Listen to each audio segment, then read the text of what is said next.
Hi friends, vada curry எப்படி செய்யலாம் பார்க்கலாம் வாங்க. தேவையான இன்கிரீடியன்ஸ்: ஒரு பச்சை மிளகா, 2 வெங்காயம், ஒரு தக்காளி, ஒரு ஸ்பூன் இஞ்சி பூண்டு பேஸ்ட், கொஞ்சமாக கருவேப்பிலை, தாளிப்புக்கு ஸ்பைசஸ் எடுத்து வச்சிருக்கேன். பட்டை, லவங்கம், பே லீஃப், ஏலக்காய். நான் கடலைப்பருப்பு 1 மணி நேரம் ஊற வச்சு எடுத்திருக்கேன். தண்ணி வடிச்சிட்டு அது கூடவே ஒரு காஞ்ச மிளகா, ஒரு ஸ்பூன் சோம்பு, கொஞ்சமாக உப்பு ஆட் பண்ணி கொரகொரப்பாக அரைச்சிக்கிறேன். இப்போ இதை நிறைய பேர் நிறைய மெத்தட்ல பண்ணுவாங்க. நான் இட்லி பாத்திரத்தில் தான் வேக வைக்க போகிறேன்.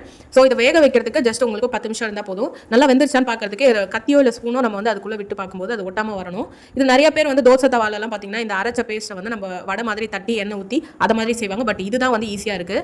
நெக்ஸ்ட் இதை ஒரு பிளேட்ல ஷிஃப்ட் பண்ணிட்டு நல்லா ஆறுனதுக்கு அப்புறம் நம்ம கையால உடச்சு விட்டுக்கலாம். நான் குக்கர்ல தான் செய்ய போறேன். குக்கர்ல 3 ஸ்பூன் எண்ணெய் ஊத்திட்டு நம்ம எடுத்து வச்சிருக்க ஸ்பைசஸ்லாம் ஆட் பண்ணிட்டு 1 ஸ்பூன் நான் பெருஞ்சீரகம் ஆட் பண்ணிட்டு அதெல்லாம் பொரிஞ்சதுக்கு அப்புறம் நம்ம கட் பண்ணி வச்சிருக்க வெங்காயமும் பச்சை மிளகாய் இதில் போட்டு நல்லா வதக்கிக்கிறேன். வெங்காயம் வதங்கினதுக்கு அப்புறம் நம்ம எடுத்து வச்சிருக்க தக்காளியும் கருவேப்பிலையும் இதில் ஆட் பண்ணி நல்லா வதக்கிக்கிறேன். நெக்ஸ்ட் 1 ஸ்பூன் இஞ்சி பூண்டு பேஸ்ட் இது கூடவே ஆட் பண்ணிட்டு அடி பிடிக்காம நல்லா வதக்கிக்கலாம். இதுல இருந்து எண்ணெய் பிரிஞ்சு வந்ததுக்கு அப்புறம் நான் 1 ஸ்பூன் குழம்பு மிளகாத்தூள் இதில் ஆட் பண்றேன்.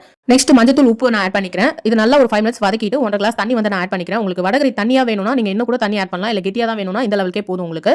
தண்ணி கொதி வந்ததுக்கு அப்புறம் நம்ம எடுத்து வச்சிருக்க வடையை இதில் ஆட் பண்ணிக்கலாம். எல்லாருமே பார்த்தீங்கன்னா ஓப்பனா வச்சு வேக வைப்பாங்க.